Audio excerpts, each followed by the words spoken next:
Hello students, स्वागत है आपका हमारे इस चैनल पे जिसका नाम है फिजिक्स ही तो है। It's simple and easy. हम सीबीएसई, नीट और आईआईटी के लिए पढ़ाई कर रहे हैं। सीरीज़ चल रही है एक जो कि आपको 100% नीट और 100% आईआईटी में सिलेक्शन दिलाएगी। It's my guarantee. आगे देखते हैं बेटा, जो सीरीज़ है वहाँ कहाँ तक पहुँच चुके हैं हम पहुँच चुके हैं एक नया टॉपिक जिसका नाम है बाइनोमियल अप्रॉक्सीमेशन। अब ये क्या होता है बेटा, एक ऐसी मैजिकल ट्रिक है जिसकी मदद से आप 101 का अंडर रूट निकाल सकोगे। मतलब जैसे अगर कोई कहे 101 का अंडर रूट बताओ तो आप नहीं बता पाओगे। मान लो अगर आपको 100 पता है, 100 इसका अंडर रूट कहे तो फटाफट निकाल लोगे सर 10 होता है, 100 का अंडर रूट 10 होता है। पर अगर कोई कहे 101 का अंडर रूट बताओ तो नहीं निकाल पाओगे। अगर कोई कहे 99 का अंडर रूट निकाल के बताओ तो भी नहीं निकाल पाओगे भाई, नहीं निकाल पाओगे ना। लेकिन ये ट्रिक सीखने के बाद या ये तरीका सीखने के बाद आप लगभग एग्जैक्ट वैल्यू नहीं आएगी बेटा इसकी, पर एग्जाम में जो आता है अप्रॉक्सीमेशन आता है। अप्रॉक्सीमेशन मतलब लगभग, तो बेटा लगभग वैल्यू आप निकाल पाओगे। ठीक है, तो ये जो लगभग वैल्यू आप निकाल पाओगे इसको कैसे निकालते हैं वो अब हम इस टॉपिक में सीखेंगे। तो बच्चे, अब ये बाइनोमियल अप्रॉक्सीमेशन कैसे काम करता है उसके लिए हम कुछ कॉन्सेप्ट सीखेंगे। पहले वो कॉन्सेप्ट बड़े मजबूत रख लीजिएगा, उसके बाद हम क्वेश्चंस को सॉल्व करना भी सीखेंगे। देखते हैं सर, अगर कोई आपसे कहे कि 1 + x का होल स्क्वायर निकाल के बताइए, तो आपको पता है सर 1 + x का होल स्क्वायर हो जाएगा a का स्क्वायर 1 + b का स्क्वायर यानी कि x स्क्वायर प्लस 2ab यानी कि 1x यानी कि 2x। बताओ हाँ कि ना, a square plus b square plus 2ab, कौन सी बड़ी बात है। अब सुने, अब मैंने एक condition the, if x is less than 1, मतलब ये x बहुत बहुत छोटा है 1 से, यानी कि ऐसे समझ लीजिए, मान लीजिए 0.2 है। अब x बहुत छोटा है 0.2, उसका स्क्वायर हो रहा है यानी कि इसका स्क्वायर हो रहा है। अगर इसका स्क्वायर हो रहा होगा तो बताओ क्या आएगा, 0.04। बताओ 0.2 छोटा है कि 0.04 छोटा है। बेटा सर ऐसे देखें, सर ये जो है ना ये 20 पैसे हैं और ये 4 पैसे हैं। अगर रुपीज़ में सोच रहे होते, ये लिखा है 0.2 यानी कि इसके आगे 0 लगा सकते हैं यानी कि ये 20 पैसा है, और ये अगर रुपीज़ में सोचे सर 4 पैसा है, तो ये छोटा है ये बड़ा है। तो कहने का मतलब है अगर कोई 1 से कम वैल्यू हो, जैसे 0.2, 0.3, पॉइंट में जो भी हो, और अगर हम उसका स्क्वायर करेंगे तो वैल्यू बहुत ज़्यादा छोटी हो जाती है। देखो 0.2 तो 20 पैसे था, स्क्वायर किया तो 4 पैसे हो गया। तो बेटा अगर किसी छोटी चीज़ का स्क्वायर किया जाए तो वो और बहुत ज़्यादा छोटी हो जाती है। ठीक है, यानी कि square of anything is low, and if it is low then in formula उसे मत लो।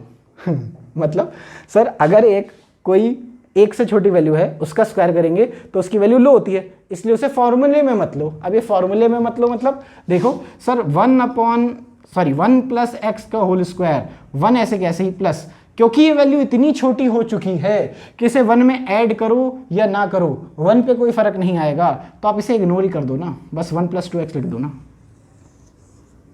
यही है बाइनोमियल एक्सप्रेशन, यही है बाइनोमियल अप्रॉक्सीमेशन, यही है वो फॉर्मूला, वो ट्रिक जिसकी मदद से आप √101 का आंसर निकालोगे। यही है वो ट्रिक, यही है वो फॉर्मूला। अब ये कैसे काम करेगा वो भी सिखाऊंगा, बस आपको समझा रहा हूँ कि क्या है, आया कैसे है। अभी मैंने आपको समझाया कि फॉर्मूला आया कैसे है। अब आगे बढ़ते हैं। आप अगर आपके दिमाग में आ रहा है कि सर ऐसे कैसे इसे इग्नोर कर दिया, इससे कैसे 1 में ऐड कर रहे थे इग्नोर कर दिया, तो हल्का सा समझा देता हूँ। बेटा ऐसे है कि मान लीजिए आप कहीं जा रहे थे और आपको 1 करोड़ रुपए आपको एक बैग में पड़े हुए मिल गए सडन। मतलब सोचो कितना अच्छा लगेगा ना, मज़ा सा आ जाएगा। मान लीजिए आप कहीं जा रहे हैं और एक बैग पड़ा है आपके सामने और उसके अंदर 1 करोड़ रुपए मिल गए। बताओ इससे अच्छा ज़िंदगी का कोई मौका हो सकता है। अब जब आपको 1 करोड़ रुपए मिले तो आपने उसको बैग को उठाया और उसके अंदर से देखा तो भाई 1 करोड़ रुपए, आपने फटाक से बंद किया, आगे जाने लगे। जब आप आगे जा रहे थे तो एक भिखारी मिला, उसने कहा सर कुछ दे दो, तो आपने सोचा 1 करोड़ रुपए, उसमें से 10 रुपये निकाल के दे दिए। अब आप कहोगे सर इतने कंजूस तो हम हैं नहीं। भाई कंजूस इतने नहीं हो, बन जाते हैं। जब फ्री के पैसे मिले हैं, खानदानी तो कंजूस ही है ना हम, पैसे तो अभी मिले थे। ठीक है, अगर आपको बुरा लग रहा है कि मैं आपको कह रहा हूँ तो आप समझ लेना मैं खुद को कह रहा हूँ। भाई गरीब है, बचपन से तो गरीब ही है ना, अमीर तो अभी अभी हुए ना, 1 करोड़ रुपए तो अभी अभी फ्री फंड के मिले हैं ना। तो ऐसे समझेंगे कि मान लो मैंने 10 रुपये निकाल के भिखारी को दे दिए, मैं खुशी खुशी घर गया, मैंने मम्मी को बताया मम्मी आज मेरे पास 1 करोड़ रुपए हैं, जबकि मेरे पास 1 करोड़ नहीं है। मेरे पास 1 करोड़ में से 10 रुपये कम हैं, क्योंकि मैं तो भिखारी था, मेरे पास तो कुछ था नहीं, मैं तो 1 करोड़ अब लेके आया हूँ, वो भी कहीं पर मिल गए फ्री फंड के। कहना ही चाह रहा हूँ मैंने 10 रुपये हटा के क्यों नहीं बताया? मैंने मम्मी को ये क्यों नहीं कहा 99,99,990 ये क्यों नहीं बताया मैंने? कहने का मतलब सर बहुत बड़ी वैल्यू थी, छोटी सी वैल्यू माइनस कर दो, कोई फ़र्क नहीं पड़ेगा। ऐसे ही रास्ते में जब मैं आ रहा था 1 करोड़ रुपए लेके, मान लो मेरा एक दोस्त, हालांकि मेरा ऐसे दोस्त है नहीं, पर मान लो मेरा एक दोस्त मुझे 10 रुपये लेके वापस दे देता है कि कल मैंने तेरे से लिए थे। ऐसे दोस्त हैं नहीं मेरे, हो सकता है आपके हों, पर अगर ऐसे दोस्त मेरे 10 रुपये मुझे वापस दे देता है तो क्या मैं घर जाके कहूँगा कि मेरे पास 1 करोड़ 10 रुपये? नहीं यार, 1 करोड़ है ना। समझाना क्या चाहता हूँ, फाइनल छोटी मोटी असली स्टोरी नहीं थी यार, काश 1 करोड़ मिल जाए। छोटा मोटा समझाना है चाह रहा हूँ बेटा कि 1 करोड़ यानी कि एक बड़ी सी वैल्यू में छोटी सी चीज़ ऐड करो या छोटी सी चीज़ माइनस करो तो उस बड़ी सी वैल्यू पे कोई फ़र्क नहीं पड़ता। लेकिन एक बड़ी सी वैल्यू में छोटी सी चीज़ मल्टीप्लाई करो, यानी कि मान लीजिए मेरे पास 1 करोड़ थे और मैं 10 की मल्टीप्लाई कर दूं तब 10 करोड़ हो जाएंगे, तो भाई तब तो फ़र्क पड़ता है। 1 करोड़ रुपए में 10 से डिवाइड कर दूं तो 10 लाख हो जाएंगे, तब तो फ़र्क पड़ता है। आगे से हमेशा फिजिक्स में आपके ये बात काम आएगी। एक बड़ी सी वैल्यू में एक छोटी सी वैल्यू कभी भी ऐड करेंगे और सब्ट्रैक्ट करेंगे तो उसे इग्नोर कर सकते हैं, होना ना होना बराबर है। लेकिन अगर एक बड़ी सी वैल्यू में छोटी सी वैल्यू मल्टीप्लाई हो रही होगी या डिवाइड हो रही होगी तो इग्नोर नहीं करेंगे। सही, चल अब आगे बढ़ते हैं।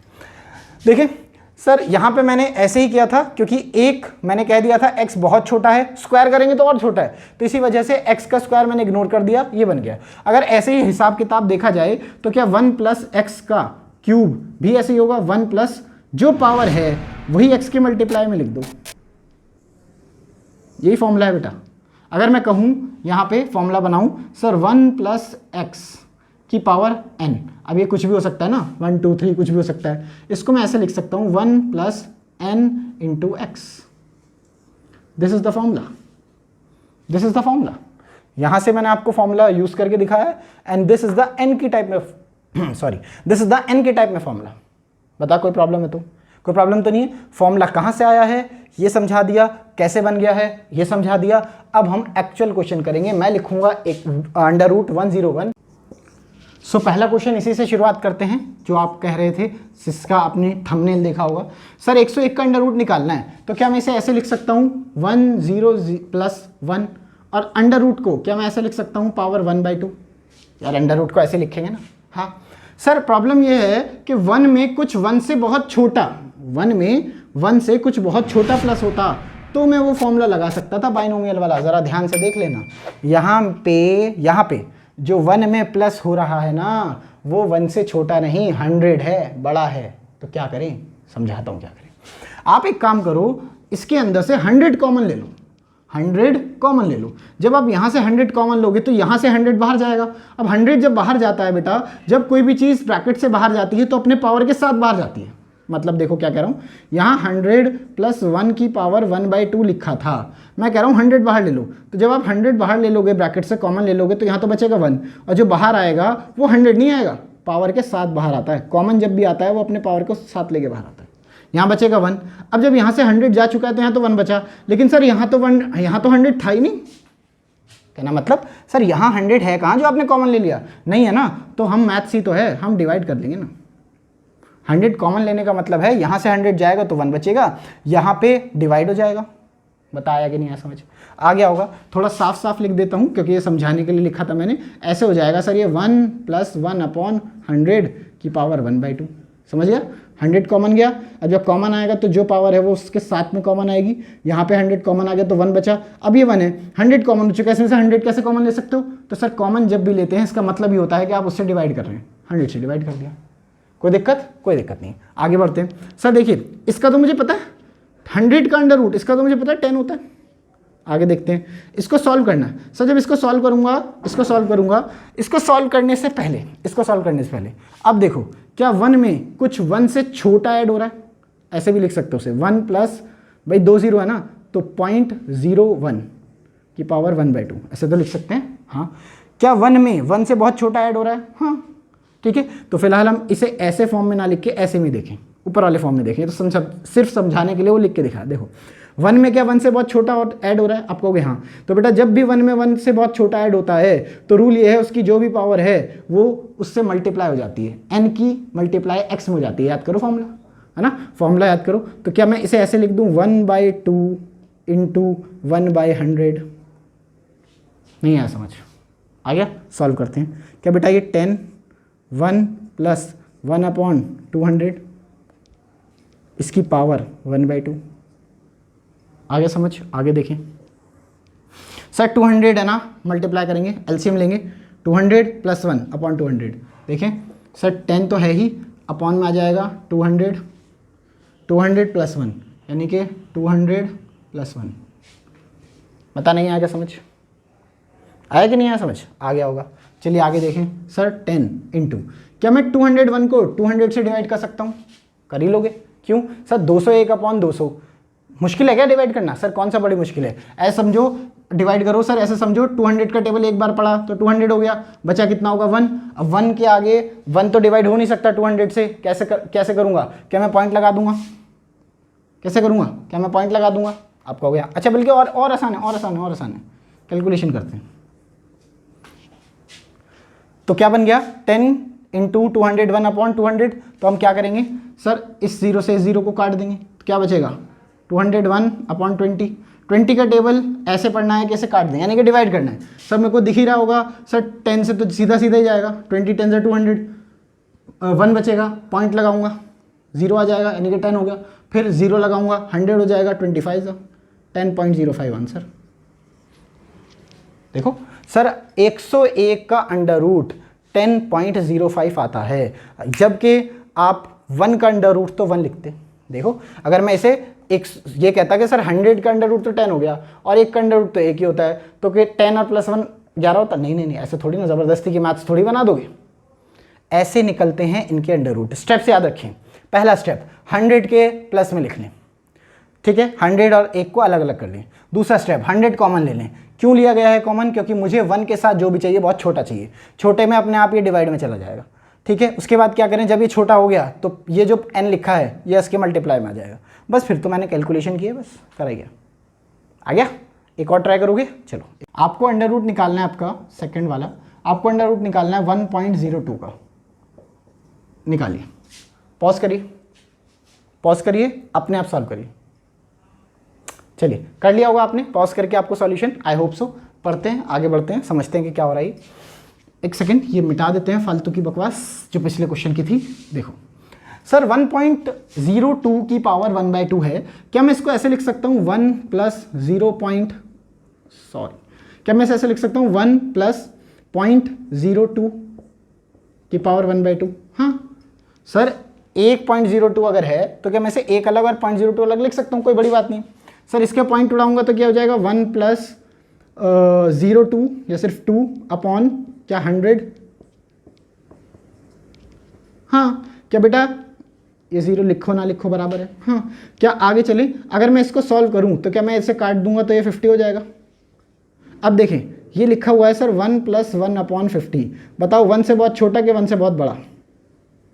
सर आप कहोगे 1/1/50 लिखा है, तो सर ये 1/50 जो है ना वो 1 से बहुत छोटा है। सॉल्व कैसे करते हैं? सर सॉल्व ऐसे ही करते हैं, 1 वैसे के वैसे ही, ये जो 1/50 है उसके मल्टीप्लाई में n आ जाता है। बताओ आया? तो सर ये तो 15 × 200 हो जाएगा, तो क्या यहाँ हो जाएगा 1 प्लस 1/100 की पावर 1/2। सबकी पावर ऐसे चल रही है, इसके अंदर कुछ कॉमन लेने की ज़रूरत नहीं पड़ी आपको। था ही छोटा, 0.02 था ही पहले से छोटा। आगे देखें, क्या सर एलसीएम लिया जाएगा तो 100 प्लस 1 क्या 101/100 की पावर 1/2? नहीं आ रहा समझ बेटा। 100 से डिवाइड करेंगे तो 101 है तो डिवाइड करेंगे तो 1 बार तो जाएगा ही। अब 1 है, पॉइंट लगाएंगे 0 लगाना पड़ेगा, फिर पॉइंट लगाएंगे तो हो जाएगा फिर 1 आंसर। एक सेकेंड, 1 बचेगा, पॉइंट लगाएंगे 0 लगाएंगे फिर 0 लगा के फिर 1 लगेगा तो 1.01 आंसर किसका? 1.02 की पावर 1/2 का। बताओ आया या नहीं आया? कोई दिक्कत? एग्जाम में आता है बेटे ये। अब आप कहोगे सर आप तो ये 101 102 1.02 ऐसे करा रहे हो, अगर माइनस में आ गया तो मतलब देखें सर अगर ऐसे आ गया 999 999 की पावर 1/3 क्यूब है और 1000 का नहीं है, 999 का है, तो क्या करेंगे? वही स्टेप्स हैं, स्टेप्स वही हैं, बस फर्क कितना है, फॉर्मूले में माइनस आएगा। देखें सर, अगर मैं इसे चाहूँ तो क्या मैं ऐसे लिख सकता हूँ 1000 - 1 की पावर 1/3? हाँ लिख सकते हैं सर, कोई बड़ी बात नहीं।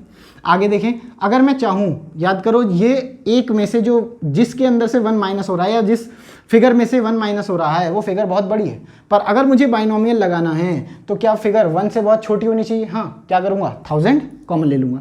1000 कॉमन लिया तो सर 1000 कॉमन, क्या जब 1000 कॉमन आएगा पावर के साथ आएगा? हाँ, तो यहाँ क्या बचेगा सर? यहाँ तो 1 बचेगा, माइनस यहाँ क्या बचेगा सर? क्योंकि यहाँ पे 1000 नहीं था तो यहाँ पे मजबूरन 1000 डिवाइड में लाना पड़ेगा।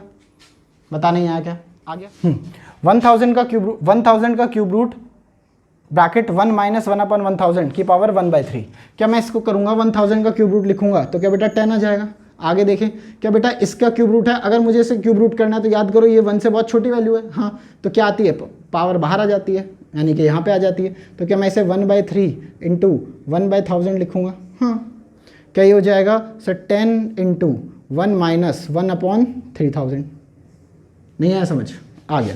आगे देखें सर, आगे क्या हो जाएगा सर? 10 इंटू, यहाँ देखो क्या एलसीएम ले लिया जाएगा? क्या बेटा 3000 - 1, एक साथ ही लिख देता हूँ, 3000 - 1 क्या 2999 हो जाएगा अपॉन में 3000 - 1 2999 अपॉन में 3000 क्या 0 से 0 उड़ जाएगा। अब क्या 2999 को आप 300 से डिवाइड कर सकते हो, पॉइंट्स में आंसर ला सकते हो, ले आओगे, बस ये आंसर। अब वो आ गया आपका काम, कैलकुलेशन आपका काम है, मैंने आपको तरीका सिखा दिया। कोई दिक्कत है तो बताइए। क्यूब रूट वाले भी ऐसे ही करते हैं, स्क्वायर रूट वाले भी ऐसे ही करते हैं। सिंपल वाले जिनका हो ही जाता है वो तो आपको आता ही है, बाकी जो नहीं आते वो इस तरीके से। ओके, सो आपका बाइनोमियल एक्सप्रेशन का टॉपिक कंप्लीट होता है। अगर आपको ये वीडियो पसंद आई, आपको लगा कि आपने कुछ अच्छा सीखा है, तो बेटा मेरे लिए कुछ करें, अपने दोस्तों को, अपने फ्रेंड्स को शेयर करें, सब्सक्राइब करें। तब तक के लिए जय हिंद, गुड बाय।